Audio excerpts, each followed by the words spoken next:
Hello and welcome to the home of the Ghost Owl as we continue on with our faction focus of the Empire of Man. Well, we've been through the army list, we've been through the units and the magic items, and now we've put together in this episode and the next episode to look at two sample 2,500 point army lists.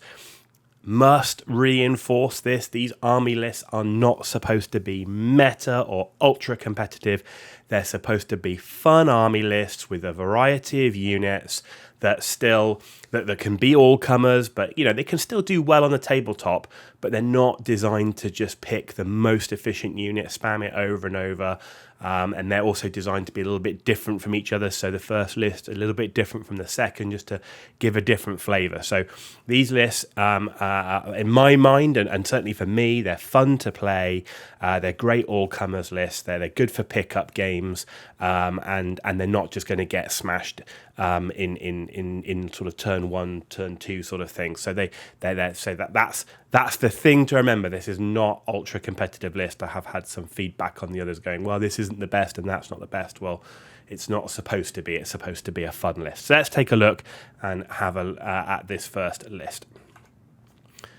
So here we go then. So we've got characters. So the aim of this list is going to be a little bit heavy on character points. And the reason for that is the first one is a general of the Empire riding an Imperial Griffin. It's actually a really nice looking model. You can build a two-headed Griffin. You can have the original Karl Franz model on there, but a nice looking miniature. But yeah, General of the Empire on Imperial Griffin with full plate armor and shield. So getting him to that 3+ armor save, and taking the Rune Fang as a magic item. So that's a very expensive unit, but at the same time, a very hard-hitting unit. He's going to always strike first. So you can imagine initially you're probably not going to want to run him up on his own, but you start hitting units already engaged in the flank. You go after missile units, war machines are absolutely going to rip them apart. And I say that strikes first and always wounding on 2+ means he can even do good damage to other monsters as well. And pretty much as common, I think, in pretty much most factions' army lists. Next up is a Wizard Lord, level 4. Really quite important to have a level 4 wizard. And for the Empire, I really like Battle Magic, and I think Battle Magic works quite nicely for the level 4 wizard. Supporting him is a Master Mage, so a level 2 wizard utilizing Dark Magic, and then the Wizard Staff. So the Wizard Staff giving you that +1 to casting on Magic Missile and Assailment spells, and of course Dark Magic, the signature spell is a Magic Missile, so you can always make sure that you've got a Magic Missile in your repertoire. Added to that, a Priest of Sigmar, though you could go for a Priest of Ulrich, just depends how you want to play the army. Both will work, both are the same points, with a heavy armor and shield, keeping him cheap. The aim to put the Priest into a unit of state troops and provide them with the prayer buffs. And then we've got an Engineer in there with the Hochland long rifle. Engineer obviously helping out for those war machines. So a total of 748 points out of a maximum of 1250. So we're not uber crazy on characters, but it is quite high when you think 2,500 points. That is a fair old amount of points you have in there, with the general, say, eating most of that, the other characters being kept relatively cheap. In terms of the core, then, we're taking 2 units of 15 state missile troops with crossbows and full command groups. Now, you could make that as 130 man, but that would obviously, and that would save you a few points on the command groups. I actually quite like to split up the 2 crossbows, 2 units of 15, spread them out a bit, so a fairly wide frontage, get the most of the shots, but be able to shoot at different targets. Then we got 2 units of state troops, just to give you that sort of block infantry in melee, sort of in the center of the battlefield. Taking halberds, which I actually, it's always a gamble. Do you go with the halberds? Do you go with the shields and thrusting spears? Shields and thrusting spears are really quite nice, but in this particular case, the halberds for the +1 strength are what I'm going for. And then with that, we've got 2 state missile troop units, 10 men in each with handguns. Now, the aim of these being they are going to be detachments. So you can have both of these as detachments for the state troops or for some of the units in the special category. But provides a nice added bit of range damage and then potentially charge reaction as well. And a total points there, 665 of 625. 625 is the minimum that you can take.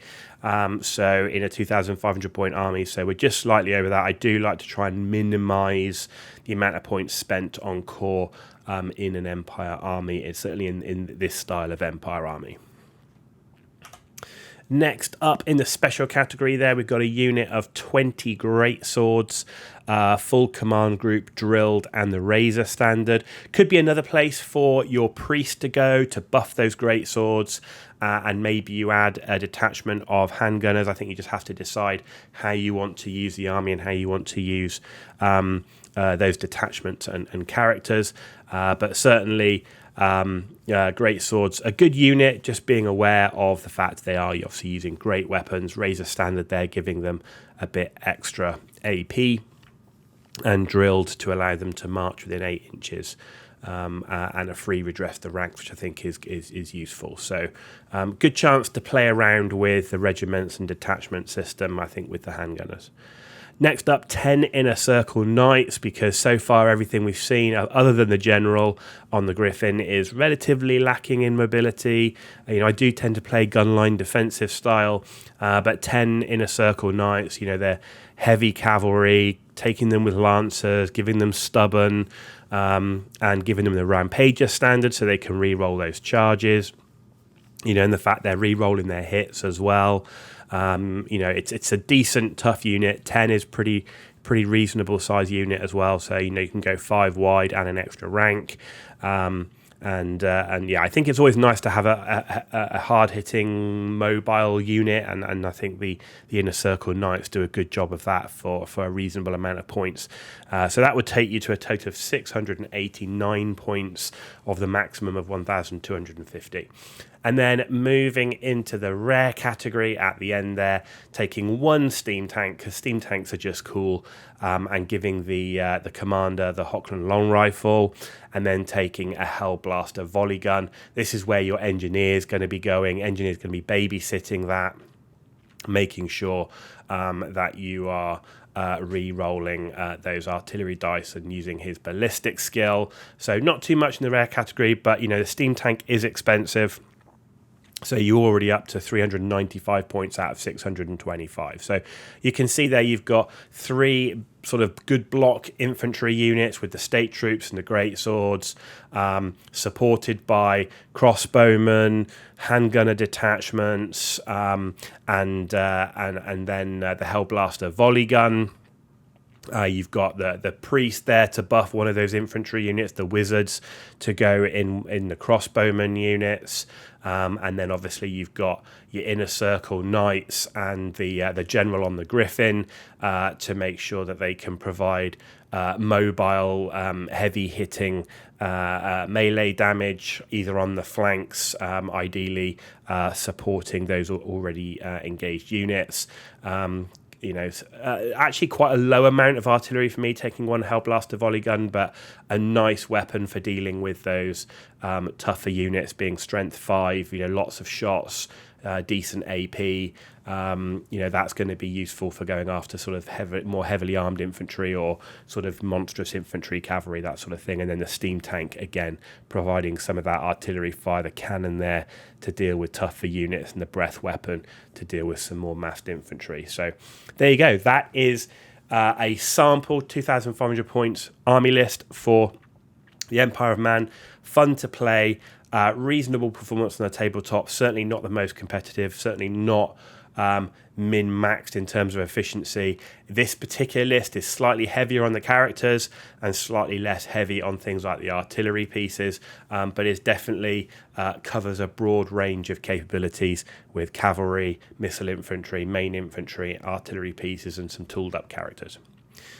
If you found this video useful, then give it a thumbs up. If you didn't, give it a thumbs down. Let me know why in the comments down below. And as always, if you want to keep seeing more content, we're coming to the end of this faction focus. There's more to come. If you want to keep seeing these, then please hit that subscribe button. It is totally free for you to do, but it is a massive, massive deal for me. These faction focus videos take a huge amount of work, time and preparation alongside my normal day job. So I do really, really appreciate it, and thank you to all those who have already subscribed. You've been watching The Ghost Hour. Tune back in and we'll be taking a look at a second sample 2,500 point army list.